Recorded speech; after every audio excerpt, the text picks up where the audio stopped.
Good morning, amazing people. So today is Wednesday, if you're watching it on the day that it's taped, and it's a little gloomy outside, and we're coming off a holiday weekend, so I wanted to share a tip with you that hopefully will encourage you and inspire you and give you an extra boost in the day. And this one is especially for those of you that feel like maybe you feel like you can't work out right now. Maybe you really have some sort of physical limitation that's keeping you from getting started right now.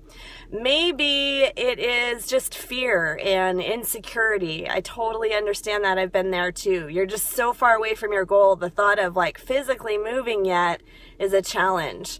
Well, I wanted to share this with you, and that is how you can still feel like you're making progress and actually achieve progress, lose the extra weight, and gain energy. And this really is prompted because last week I was emailing, I send out content through an email list on a regular basis, nutrition tips, workouts, motivation. But every once in a while, I just like to check in with everybody. And this list is not people that are just in our program. We have a couple thousand people, over a couple thousand people that receive my emails and information regularly. And I like to check in with them every once in a while. So that's what I was doing last weekend, just seeing how you're doing, what can I help you with?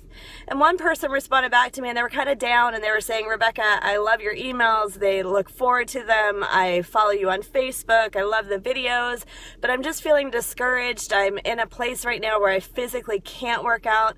I'm waiting to hear back from the doctors. I probably need double knee placement surgery and I just can't move and I still have all this extra weight.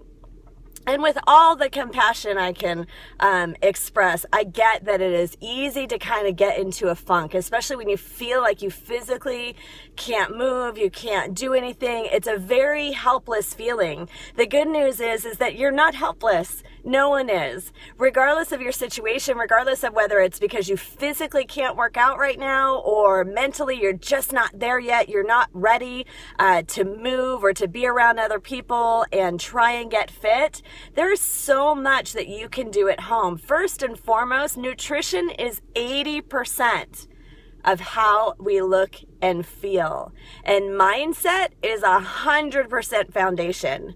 So if you allow yourself to kind of spiral down that rabbit hole of I can't do this hurts, focusing on everything that could go wrong, should go wrong, all the bad things, then chances are you're not going to get very far because what you focus on, you attract and you just create more of it.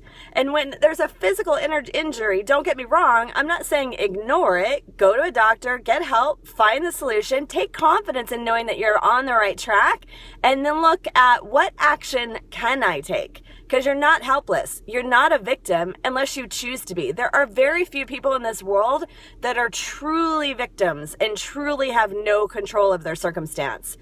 Most people do have control. Most people can be empowered when they have some belief. Right? And I guarantee you, if you have, first world problems and you're watching this video on Facebook or YouTube, you're probably not a victim.